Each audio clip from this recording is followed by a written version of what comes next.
George has been bracing himself all morning with drinks, softening the too harsh outlines of this world.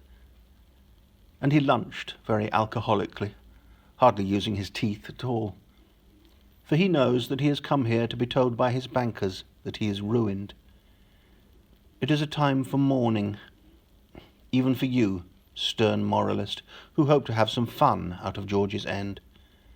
You look forward to bidding the young rake take notice and see how the spendthrift is beggared by his folly.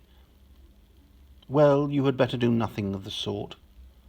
The trouble is that neither Lowe nor I can tell a lie, though heaven knows we have tried our best on this occasion. The operators on the Welbeck and Hampstead exchanges could tell how often they have heard us cry to each other, "What, must we tell them?" But then morality is left high and dry without a practical sanction to its name. Sister, the truth, and we must tell it. For the fact is that George has not been ruined by his extravagances. He could afford his vast house with his 20 scornful servants, all set on raising him to the splendid careless classes. He could afford his wanton wife, even though she frequented one of those dressmakers who, in putting her clients into evening dresses made of fishermen's oilskins and suits made of kitchen rubbers, charges them more than if she robed them in cloth of gold and silver. He could even afford his racing stables, full as they were of proud nostrilled princelings of equine royal stock, who nevertheless showed at the winning post a curious lack of that royal virtue, punctuality. His income from the sale of eyelash black allowed for all this outlay. There are incomes that do. What then ruined George? Did that income fail? Did women suddenly agree to wear their lashes straw-coloured? Oh no. There are departments of life in which the gypsies still take precedence. What ruined George was taking advice, for a friend put him onto a good thing. Now, do not laugh. It was veritably a good thing.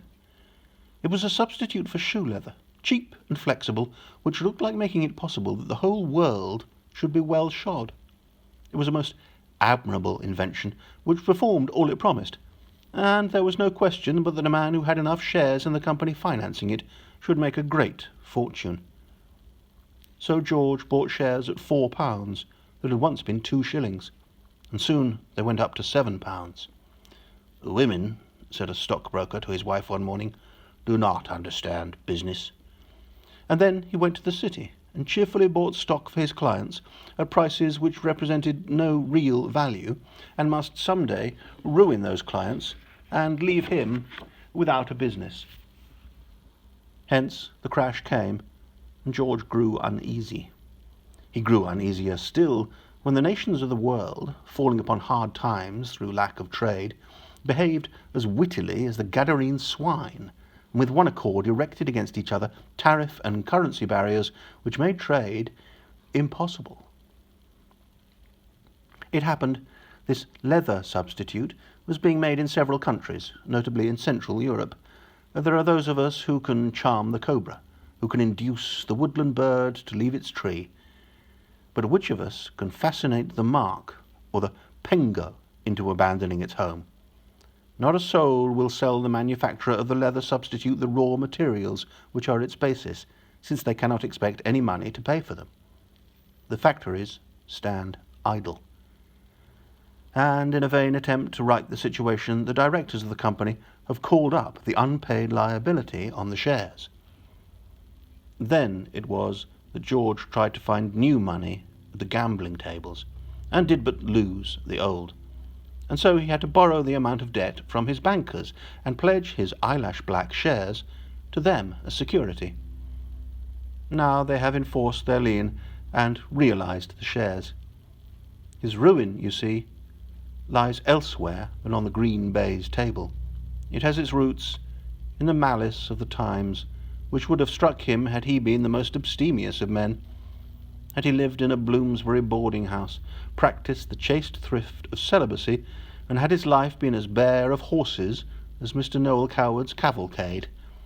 Had he never known any passion save a legitimate desire for arriving at financial security through the customary means of his time, he might still be having this painful interview with the bankers.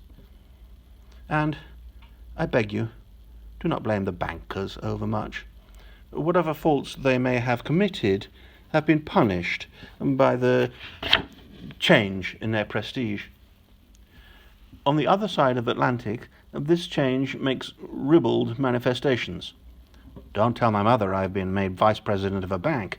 She thinks I'm still playing the piano in a disorderly house. What's the trouble in this town? Well, there's been talk of a white girl marrying a banker. With us, it is more a matter of atmospheric change. But the change is there. Look at the portrait of the arch banker that hangs upon the wall. Had one been asked a few years ago to find an inscription for it, there would have rushed to the pen some such handsome text, vaguely associating prosperity with a divine purpose, as decorates the Royal Exchange. The earth is the Lord's, and the fullness thereof. And now one can almost see a kindly angel writing a protective admonition. Gentlemen are requested not to shoot the man at the piano. He is doing his best.